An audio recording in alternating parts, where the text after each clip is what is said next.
Yo, kembali lagi di channel Vokauser Anime. Jadi kali ini kita akan kembali ngelanjutin alur cerita dari Demon God pensiun Kanggo ya guys ya. Tapi sebelum kita melanjutkan lebih jauh lagi, bagi kawan-kawan yang mau traktirin kopi makaling traktirannya ada di deskripsi di bawah. Oke lah, jadi tanpa berlama-lama lagi langsung aja kita mulai alur ceritanya.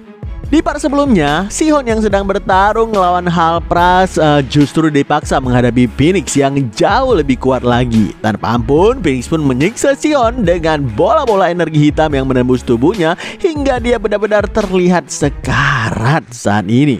Saat Sihon pasrah dan hampir kehilangan kesadarannya, Kanggo tiba-tiba muncul dengan aura menggelegar. Dengan raut wajah yang penuh dengan kemarahan, Kanggo bilang, "Kim Sihon, bocah brengsek, siapa yang menyuruhmu bertarung tanpa seizinku?" Jauh di dalam wajahnya yang memancarkan kemarahannya, Kanggo tahu kalau luka Sihon saat ini begitu parah. Sebuah keajaiban dia masih hidup saat ini. Meski begitu, Kanggo sebenarnya sama sekali nggak merasa sedih, apalagi marah. Dia nggak merasakan apa-apa. Bagi Kanggo, Sihon itu cuma bidak yang punya potensi yang tinggi.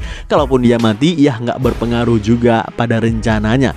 Ya sejatinya karena Kanggo ini iblis ya kawan. Dia ini bukan lagi manusia. Dia udah menjadi seorang demon karena memakan daging-daging demon dan juga darah-darah demon sewaktu di neraka sebelumnya. Jadi Kanggo udah sepenuhnya menjadi seorang demon, bukan manusia lagi. Oke, kita lanjutkan. Kanggo cuma merasa hampir kehilangan satu bidaknya. Harusnya itu nggak mungkin cukup untuk membuat dia kehilangan ketenangan. Namun entah kenapa, meski hatinya terus menyangkal kalau Sihon sekarat nggak membuatnya marah, namun ekspresi Kanggo saat ini berkata lain. Seiring matanya mulai menghitam, Kanggo yang udah mengangkat Sihon dengan menarik kerah bajunya pun bilang dengan lantang, "Jika kau nggak bisa menang, harusnya kau kabur, lari, dasar bajingan bodoh. Katamu kau ingin menyelamatkan orang, mengatasi trauma masa kecil. Begini caramu, pergi dan mati seorang diri seperti orang tolol.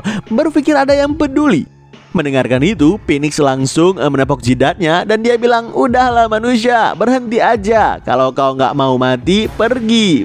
Belum habis Phoenix bicara, tiba-tiba tebasan pedang Kanggo melesat dengan kecepatan yang sangat kilat ke arah lehernya, yang membuat kepalanya langsung terputus dalam sekejap, terhempas ke udara tanpa bisa bereaksi sedikit pun. Parahnya, Kanggo melakukan itu tanpa melirik ke arah Phoenix sedikit pun. Selagi dua burung demon lainnya benar-benar kaget melihat itu dan meneriaki nama rekannya, Kanggo yang kini matanya menjadi full menghitam pun bilang dengan tegas, "Oi, aku sedang bicara. Tutup mulut kalian, otak burung sialan." Setelah Kanggo mengaktifkan Authority of Regeneration untuk menutup luka parah di tubuh Sihon, kesadaran Sihon sempat kembali sebentar. Makanya dia pun segera meminta maaf kepada Kanggo. Tapi Kanggo malah bilang, "Kita bicarakan lagi nanti. Untuk sekarang beristirahatlah terlebih dahulu." Begitu Sihon kembali tertidur, Kanggo menghela napas panjang dan bilang lagi, "Menyebalkan, sungguh menyebalkan. Fuck," teriak Kanggo sambil menginjak-injak tubuh Phoenix yang tergeletak mati di atas tanah sana. Ngelihat itu, Malpras mengucurkan keringat dingin dan dia bilang dalam hati, dia menghabisi Phoenix cuma dalam sekali serangan. Mungkinkah? Seketika Malpras teringat dengan pertemuan dengan Lucifer sebelumnya di Kastil Demon benua Ernord. Waktu itu setelah melaporkan ke Lucifer kalau gate ke bumi udah siap, Malpras kembali berpendapat kalau ada kemungkinan Satan yang berada di bumi itu palsu. "Saya belum pernah melihat Satan, jadi saya nggak tahu gimana membedakannya. Jadi bisakah Anda menceritakan ciri-ciri Satan itu?" tanya Malpras yang berlutut di hadapan Lucifer. Lucifer pun ngejawab, "Mana ada orang waras yang menyamar sebagai orang gila itu. Tapi baiklah, dia selalu menyembunyikan tubuhnya di balik topeng merah dan jubah hitam. Dia bertindak berdasarkan intrusive thought. Artinya dia melakukan apapun yang dia inginkan. Berhati-hatilah, periksa matanya terlebih dahulu saat kau bertemu dengannya."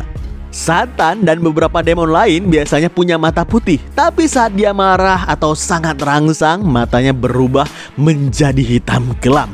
Jika matanya hitam saat kau bertemu dengannya, jangan berpikir panjang, langsung lari dari sana secepat mungkin.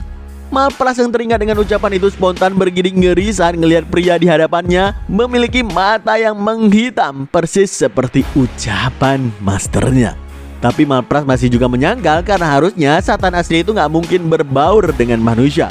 Malpras pun segera mengaktifkan bola-bola hitamnya untuk menyerang Kanggo secara membabi buta. Malpras berasumsi kalau pria yang berada di hadapannya itu cuma demon aneh yang punya trait mirip dengan Satan. Jadi sebaiknya dia menangkap pria itu demi menggali informasi. Namun tanpa Malpras duga, Kanggo sama sekali gak terluka dengan bola-bola hitamnya. Justru Kanggo malah melesat dengan kecepatan tinggi ke arah Malpras yang memaksanya mundur ke belakang dalam keadaan yang benar-benar kaget. Malpras yang belum diincar Kanggo juga sama kagetnya ngelihat kecepatan tersebut. Malpras pun segera ngeluarin bola kristal hitam pekat di tangannya untuk menghajar Kanggo. Tapi cukup dengan genggaman tangannya si Kanggo, kekuatan bola kristal itu pun langsung terhenti seketika. Ngelihat itu, Malpras lagi-lagi benar-benar kaget dan dia bilang dalam hati, apa? Kristal yang diberikannya langsung oleh Lord Lucifer dihentikan. Harusnya kristal ini menghancurkan segala yang ada di sekitarnya, karena ini adalah wujud dari kehancuran itu sendiri. Mustahil dia menghentikan kekuatan Lord Lucifer dengan tangan kosong. Selagi Malpras gak bisa menghilangkan rasa kagetnya terhadap kemampuan Kanggo, Malpras pun menembak bola hitamnya ke punggung Kanggo secara mendadak. Tapi cukup dengan sentilan jarinya, bahkan tanpa melihat sedikit pun, Kanggo memantulkan bola hitam itu dengan mudah seakan itu bukan apa-apa. Hingga akhirnya menembus tubuh Malpras dengan begitu sadisnya. Gak lupa Kanggo juga bilang, giliranmu nanti burung bodoh. Bukankah aku udah bilang untuk menjauh, kata Kanggo, yang membuat Malpras makin panik ketakutan saat ini. Seketika Kanggo mulai menyerap tangan kiri dari Malpras sampai dia menjerit histeris kesakitan. Sewaktu Malpras meminta maaf agar siksaan kepadanya dihentikan, Kanggo malah dengan santai nanya, berapa 1000 kurang 7? Hah? Apa yang tiba-tiba kau ucapkan? Teriak Malpras kemudian karena Kanggo menyerap habis tangan kirinya akibat nggak menjawab pertanyaan tersebut. Kanggo pun bilang lagi, aku nggak akan mengulangi pertanyaanku berkali-kali. Berapa 1000 kurang 7? Kata Kanggo yang kini menaruh telapak kirinya di atas kepala Malpras, sehingga si buruk yang udah banjir air mata itu segera menjawab dengan nada panik, 993. Berikutnya, tanya Kanggo yang sembari mengaktifkan Devour miliknya yang mulai memakan bagian tubuh Malpras yang lain, sehingga dia pun benar-benar sakit dan dia bilang, 986. Kanggo terus aja menyuruh Malpras melanjutkan hitungan pengurangan tersebut, dan di setiap jawabannya itu secara perlahan tubuhnya dilahap sedikit demi sedikit oleh skill Devour dari Kanggo. Jeritan demi jeritan histeris terus berlangsung berkali-kali tanpa jeda, hingga akhirnya hitungan pengurangan udah berada di angka 6 dengan Malpras yang kini kehilangan kedua sayapnya. Seakan masih belum cukup di sana, Kanggo malah bilang, oke, tenang aja, itu tadi cuma pemanasan. Hah, apa maksudmu? Tanya Malpras yang tersentak pasrah. Sekarang kita mulai serius, kata Kanggo yang kemudian ngeluarin pertanyaan fungsi matematika gila, di mana orang jenius seperti Einstein aja yang bisa menjawabnya. Berapa nilai maksimum dari fungsi NB? Kata Kanggo yang membuat Malpras benar-benar terdiam pasrah, cuma bisa menangis menunjuk kematiannya yang mengerikan yang berada di hadapannya saat ini. Gak berselang lama, terlihat Kanggo merasa puas udah melampiaskan amarahnya kepada Malpras. Dalam hatinya Kanggo bilang, hampir aja ambisi amarah ini menyebabkan segalanya hancur. Bagi demon yang selalu terdorong oleh nafsu dan emosi, amarah itu benar-benar berbahaya. Saat melawan Mamon dulu, amarahku sangat meledak. Sepertinya mataku kembali normal saat ini. Jadi aku baik-baik aja, kata Kanggo yang ngecek keadaan matanya via pantulan layar HP. Setelahnya dia pun mendekati Malpras yang sekarat di tanah dan dia bilang, bro, kau nggak boleh tidur di sini. Siapa sih kalian? Apa kalian familiar dari Lucifer? Tanya si Kanggo sambil menginjak luka fatal di dada Malpras yang membuat dia makin kesakitan sekaligus kebingungan gimana bisa pria di hadapannya tahu tentang Lucifer. Di mata Kanggo, para burung ini menggunakan kekuatan yang belum pernah dia lihat sebelumnya, tapi jelas itu dari Lucifer, yang artinya Lucifer pasti memiliki familiar baru. Sehingga kini Kanggo yakin kalau Lucifer udah memulihkan kekuatannya. Selain itu, kedatangan para demon ini kemari ketimbang melawan Angel, Kanggo pun paham kalau Lucifer sedang menargetkan bumi untuk sekarang.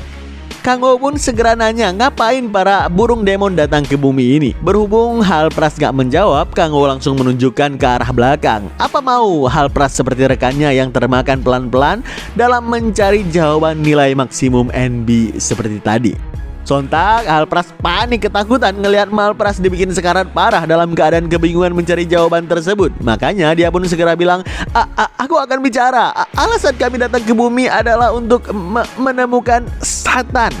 Lah, emangnya Satan ada di bumi? Kata Kanggo kaget sekaligus penasaran dalam hatinya. Untuk memastikan siapa Satan yang dia maksud ini, Kanggo pun sengaja menginjak luka di dada Halpras lebih keras lagi, sehingga memaksa burung itu untuk memberitahu semuanya. Mendengar Halpras bilang kalau belum lama ini Heroic God Tyrion dihabisi oleh Satan di bumi, makanya Lord Lucifer menyuruh mereka mencarinya untuk meminta kerjasama. Kanggo pun bilang dalam hati, jadi maksudnya aku pikir Satan asli beneran ada di bumi, kata si Kanggo dalam hati. Tunggu, Satan kan memang ada di bumi. Dia yang menghabisi Guardian Alex dan juga Reynald sang apostol Tyrion. Itu semua ulah Satan, bukan? Aduh, aku hampir lupa. Kata Kanggo yang gak merasa bersalah sedikit pun. Setelah melanjutkan interogasi, ternyata Halpras cuma sekedar tahu kalau Satan sedang meningkatkan kekuatannya dengan membuat familiar di bumi, dan saat ini sedang melawan familiar Gaia. Mendengarkan Halpras nggak tahu banyak tentang Satan, sekali lagi Kanggo memanfaatkan situasi tersebut. Begitu Kanggo menonaktifkan trait Master of Mana, seketika demonic energi memancar dahsyat dan Kanggo pun bilang, kau benar-benar gak tahu apapun ya. Datang mencari Satan padahal dia ada tepat di hadapanmu. Makhluk goblok, kata Kanggo yang kini udah menggunakan topeng merahnya. Sontak Halpras terkejut luar biasa mendengarkan ucapan itu. Rasanya nggak mungkin orang yang berada di hadapannya adalah Satan. Masa iya Satan melindungi familiar Gaia dan malah menyerang mereka? Ngelihat ekspresi dari Halpras yang masih nggak percaya, Kanggo pun mengambil satu mata si burung dan membuat dia benar-benar kesakitan. Dalam hatinya Halpras bilang, mana yang kurasakan di kulitku, tingkahnya gila, topeng merah itu, dia beneran Satan. Bodohnya aku malah melawan seorang Archduke tanpa menyadari siapa dia sebenarnya. Makanya Halpras pun kini memanggil Kanggo dengan sebutan Lord Satan. Dan dia pun bilang kalau tujuan kerjasama Lucifer adalah menguasai Demonic Sea. Mendengarkan itu Kanggo bilang dalam hati, menguasai Demonic Sea? Dasar bajingan. Jadi sekarang dia mengincarku. Lucifer, kau masih belum belajar ya? Kau harus tahu siapa aku ini, kata si Kanggo dalam hatinya. Dulu setelah mendeklarasikan perang terhadap Seven Archduke, Kanggo menderita puluhan kekalahan. Tapi pada akhirnya dia berhasil menang. Kemenangan Kanggo bukan karena sekedar dia cukup kuat untuk mengalahkan Grand Duke di sana. Malahan kalau cuma cukup kuat dia nggak akan bisa mengalahkan mereka. Justru karena kecerdasan, kesabaran dan kemampuannya memanipulasi konflik antara Archduke, Kanggo berhasil menjadi Demon King neraka. Karena itulah sekarang Kanggo akan kembali menggunakan skill manipulation tersebut. Dan dengan sengaja Kanggo mencekik leher Halpras lalu bilang, Lucifer goblok, dia masih aja nggak paham apapun. Menurutmu untuk apa aku menciptakan kultus demon ini? Demonic Sea udah ada di dalam genggamanku. Menyerap kekuatannya cuma soal waktu. Lucifer sekarang di Ernor, bukan? Mendengarkan Halpras mengiyakan hal tersebut, Kanggo langsung membantingnya ke tanah sebelum akhirnya bilang lagi, katakan kepada Lucifer, aku akan membawa familiarku beserta kultus demonik untuk pergi ke benua Ernor. Sampaikan kepadanya dengan benar, aku, Satan, dengan ini menyatakan perang terhadap Lucifer, kata Kanggo sambil memancarkan aura pekat yang terhempas ke segala penjuru untuk memastikan teknik adu dombanya termakan oleh Halpras. Mendengarkan pernyataan perang tersebut, Halpras pun segera membuka celah dimensi ke benua Ernor. Sebelum kembali ke sana, Halpras bilang dengan tegas, Satan dan kultus demon, kau akan segera sadar betapa fatal kesalahanmu itu. Sayang sekali membiarkan satu lolos. Tapi sekarang pesan Satan udah tersampaikan. Saatnya menikmati rewardnya, kata Kanggo yang kemudian mengaktifkan Authority of Devour sekaligus trait River of Soul untuk melahap habis sisa mayat Phoenix dan juga Malpras. Dengan memakan mereka berdua, maka syarat pertama Demonic Spirit tercapai. Batasan stat mana pun meningkat menjadi 130. Berhubung mencapai syarat Demonic Spirit melemah di batas level sistem, maka level maksimal Kanggo meningkat menjadi 79. Sehingga Trade Awakening ke-8 pun didapatkan. Setelahnya muncul notif di hadapan Kanggo yang bilang jalur ke area Deep of 10,000 Demon Core meluas. Menyerap jiwa demon tambahan melalui trade Reaper of Soul akan semakin memperluas jalur tersebut. Pastinya Kanggo senang membaca notif tersebut karena sekarang dia jadi tahu kalau menyerap jiwa demon tingkat tinggi itu akan membantunya memenuhi syarat untuk melepaskan kekuatannya yang sebenarnya. Syarat Trade Awakening ke-8 masih tanda tanya dan baru aja terbuka setelah mencapai stat mana 130. Mirip dengan kejadian saat Awakening ke-6 dulu. Meski agak kesal, Kanggo bersyukur batas levelnya udah terangkat sebagian. Dulunya dia pikir harus menghabisi Guardian of Gaia untuk melepaskan batasan level tersebut, tapi ternyata memenuhi syarat Demonic Spirit juga bisa.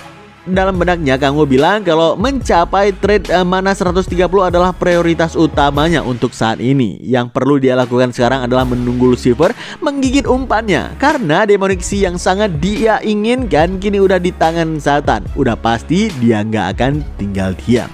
Jika Lucifer bergerak, maka kultus demon juga harus bergerak. Sehingga Kanggo bisa memanen semua reward manis atas nama Guardian. Kanggo yakin Lucifer nggak akan tahu keberadaan asli tentang Satan di bumi karena Lucifer percaya kalau Satanlah yang menghabisi Tyrion. Apalagi Heroic God Tyrion sendirilah yang menyebarkan berita tentang Demon of Prophecy Satan saat tubuhnya memudar menuju kematian. Pengorbananmu gak akan terlupakan. Kau adalah pahlawan sejati. Hidup Lord Tyrion, kata Kanggo dalam hatinya sambil berakting menangis kematian Dewa Ernor tersebut. Gak berselang lama, Sion pun kembali siuman di hadapan Kanggo dengan luka fatal yang udah tertutup semuanya. Kanggo meminta Sion jangan banyak bergerak terlebih dahulu karena luka-lukanya belum sepenuhnya sembuh. Apalagi Authority of Regeneration miliknya cuma bisa menyembuhkan luka fisik aja, tapi gak berlaku untuk kelelahan dan juga luka dalam. Kanggo pun kemudian menasihati Sion agar jangan terus bertarung seperti orang tolol. Udah seharusnya Sion menunggu waktu yang tepat dan mundur untuk mengulur waktu. Apa yang terjadi kalau aku datang terlambat? Tanya Kanggo dengan nadanya yang serius. Sewaktu Sion mau meminta maaf karena udah melakukan kesalahan, Kanggo cuma bilang agar Sion gak perlu merasa keren jika tampil sendirian. Selain itu jangan salahkan diri sendiri dan mencoba memainkan simpati. Orang mungkin menganggap kau orang paling tragis di dunia, kata Kanggo yang membuat Sion malu. Persis saat Kanggo memberikan pujian kalau Sion bersikap gak seperti biasanya, tiba-tiba Seolah bersama dengan yang lain datang ke tempat mereka, termasuk Chris dan juga Gaia yang mengkhawatirkan keadaan Sion akibat sergapan dari demon. Selagi Seolah merawat luka dari Sion, Kanggo pun bilang ke Gaia kalau Sion udah pulih dengan baik. Selain itu, dia juga udah menangani para demon. Tapi yang membuat Kanggo penasaran kenapa Gaia malah datang kemari. Justru Cheon Mujin yang datang bersama rekan-rekan yang lain pun ngejawab, aku yang memanggil Gaia. Aku menemukan jejak kultus demon bahkan sebelum kita mendengar soal serangan itu. Ternyata jejak yang Mujin maksud adalah Fissure Seed yang dibawa oleh Soyeon setelahnya. Ngelihat itu, Kanggo pun bilang dalam hati, Fissure Seed benar-benar bersih ya, pasti baru ditanam. Gak mungkin Soyeon membersihkan benda itu sebelum datang kemari. Itu berarti kultus demon menanam Fissure Seed di sekitaran sini. Selagi para rekan saling berdiskusi terkait akan adanya summoning beast besar-besaran seperti sebelumnya, mengingat ada lebih dari satu altar summoning, justru Kanggo sangat bahagia sampai meneteskan air matanya. Kenapa baru sekarang kultus demon bergerak? Kemarin-kemarin kemana aja sih? Kata Kanggo dalam hati. Dalam keadaan terharu, Kanggo pun bergumam dalam hati, pikiranku udah mumet mikirin gimana caranya mencapai stat mana 130. Untungnya kalian muncul dengan menu 4 sehat 5 sempurna, lezat dan juga bergizi. Aku selalu percaya kepada kalian kultus demonic. Aku udah membuang-buang waktu mengurus Reynald sialan, padahal yang paling baik itu kalian kultus demon. Aku akan selalu mengenang jasa kalian, kultus demon. Oh, hidup kultus demon. Aku sangat terharu dengan kebaikan kalian. Hidup kultus demon, kata Kanggo yang terus sambil meneteskan air matanya yang membuat Cha Yeonjo merasa jijik melihatnya. Setelahnya Grace pun nanya ke Gaia apa yang harus mereka lakukan sekarang. Apa perlu mereka segera menuju ke lokasi summoning circle tersebut? Gaia pun menolak ide Grace tersebut. Selain karena Sion belum terlalu sehat, pergi langsung ke sana terlalu berbahaya. Menurut Gaia, sebaiknya mereka mencari tahu dulu kekuatan musuh serta koordinasi dengan negara lain sebelum melakukan serangan. Tapi Kanggo langsung menyanggah ucapannya dan menurutnya kalau mereka memberikan waktu kepada kultus demon, justru musuh akan menjadi ancaman yang lebih besar. Karena itu udah seharusnya mereka menyerang secepat mungkin. Perkara Gaia takut mereka akan mati di tangan demon seperti Reynald dan juga Alex, Kanggo pun bilang dengan tatapan penuh tekadnya, jika kita takut mati, kita nggak akan bisa melindungi siapapun. Seketika ucapan itu membuat hati Gaia cukup tersentuh. Dengan sengaja Kanggo mengaktifkan trait Master of Mana untuk meniru aura Divine sekaligus menancapkan pedang Reynald ke tanah. Itu semua demi mendramatisir ucapan yang Kanggo berikan setelahnya. Intinya, hidup bukan soal jumlah, tapi melindungi dengan segenap kemampuan meski jumlah mereka sedikit saat ini. Pastinya itu cuma akting Kanggo doang. Lalu ternyata Gaia termakan dengan ucapan dramatisir itu. Setelah Gaia setuju untuk bergerak langsung, maka Kanggo pun meminta Cheon Mujin yang memimpin jalan menuju ke lokasi summoning circle tersebut.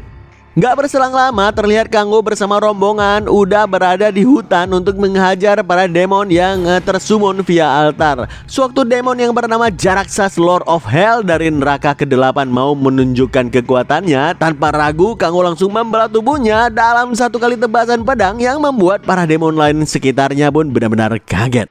Dari pengamatan Kanggo, beberapa demon yang tersummon ada yang berasal dari neraka ke-7 dan juga neraka ke-8. Sesuatu yang udah dia tunggu-tunggu kesempatannya. Untuk kesekian kalinya, Kanggo memuji kultus demon atas kemampuan mereka mensummon para demon-demon ini.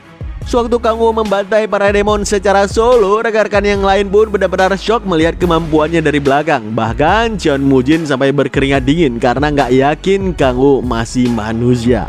Menurut Sihon, Hyungnya baru aja menerima kekuatan Heroic God Tyrion dan menjadi apostelnya. Padahal jelas-jelas Kanggo itu cuma acting aja.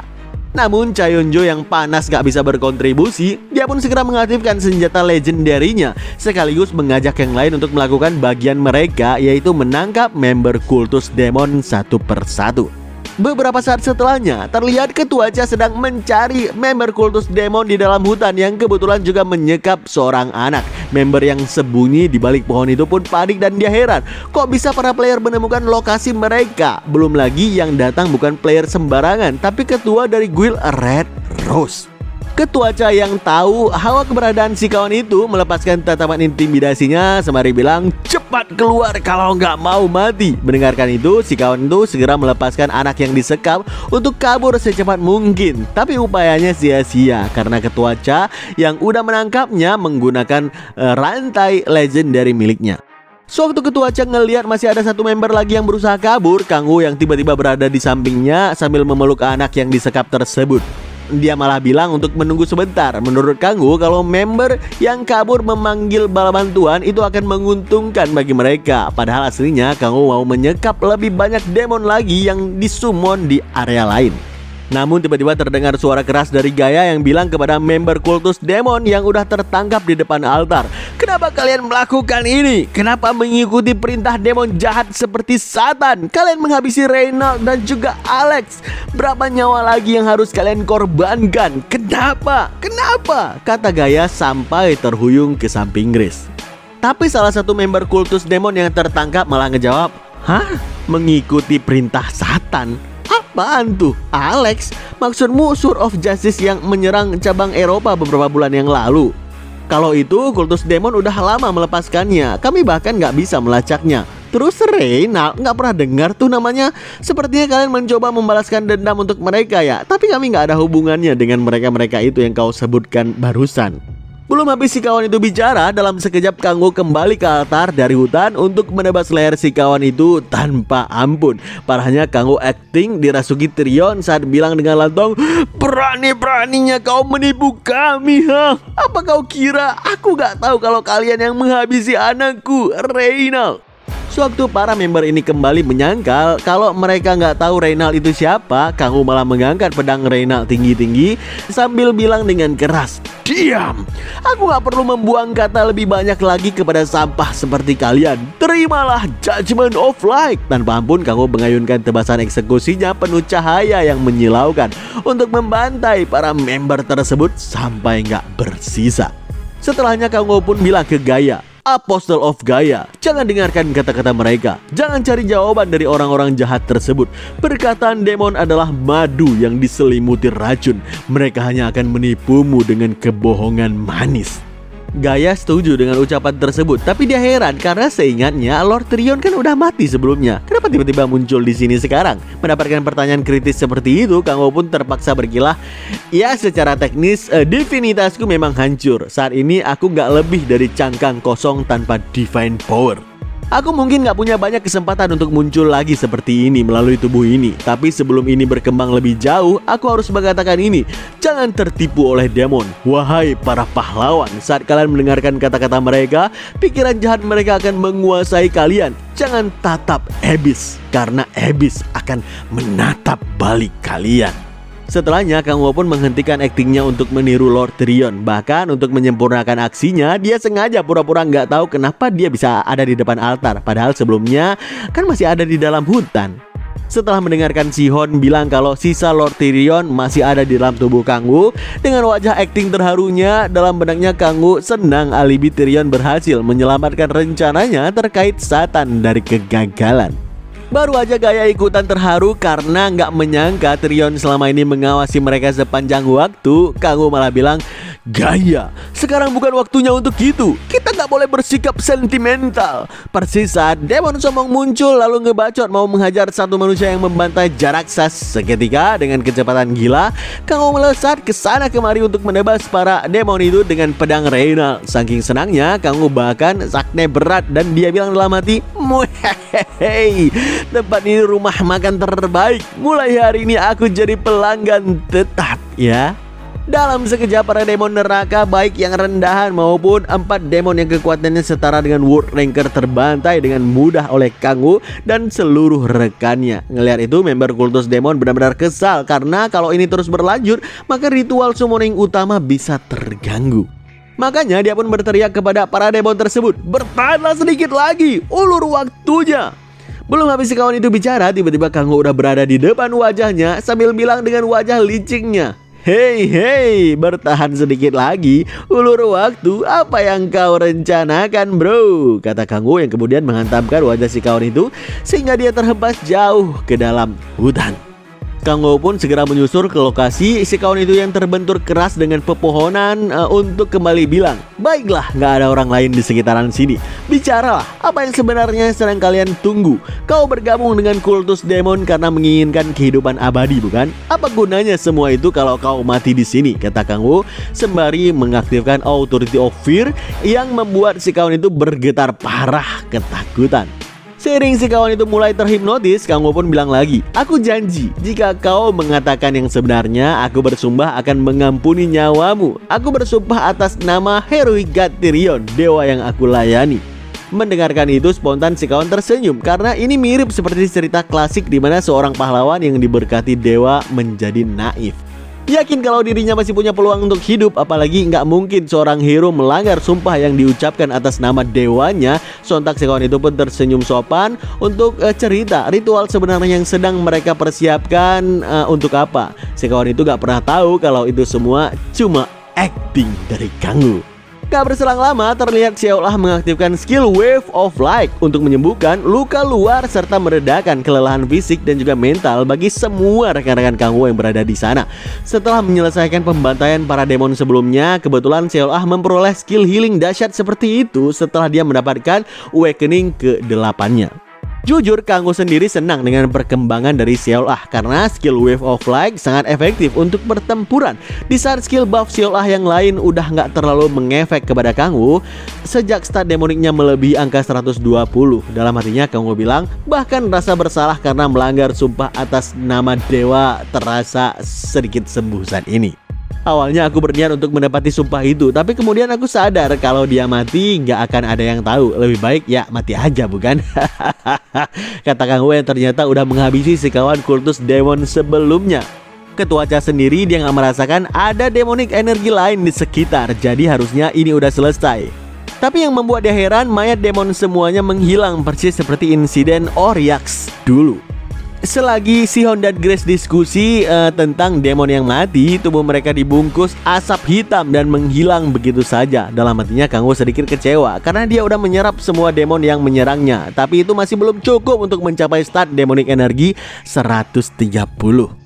Awalnya Kang Wu mengira dia harus menunggu Lucifer membawa demon dengan rank yang lebih tinggi. Tapi karena si kawan kultus demon sempat cerita kalau ritual yang mereka persiapkan adalah memanggil demon dari neraka ke-9, Kang Wu nggak terlalu ambil pusing gimana caranya mencapai stat 130. Tinggal masalah waktu saja. Ya tinggal bantai aja demon yang sebentar lagi akan disummon itu, pikir Kang Wu. Namun tiba-tiba Gaia tersentak karena Dewi Gaia memberitahukan kalau kultus demon memanggil demon dari neraka ke-9. Gaia bilang, Dewi Gaia langsung mengeluarkan misi. Tunggu, aku akan membaginya kepada kalian semua. Memang mereka semua kaget mendengarkan ucapan itu, tapi yang paling kaget di sini adalah Kang Wu. Karena quest itu mengatakan Special Quest Rank S telah dimulai. Cegah summoning demon dari neraka ke-9. Gak ada reward. Mohon maaf anak-anakku tersayang. Pastinya Kang Wu kesal parah mendapatkan quest itu dari Dewi Gaia, karena itu sama aja seperti menghancurkan rencana sempurnanya dalam menyerap demon yang disummon demi mencapai stat 130. Makanya supaya menggagalkan quest ini, Kang Wu sengaja akting kalau dia merasa aura demon di suatu lokasi lewat kekuatan Tyrion, sehingga dia bisa membawa seluruh rekan-rekannya ini keliling hutan selama 30 menit.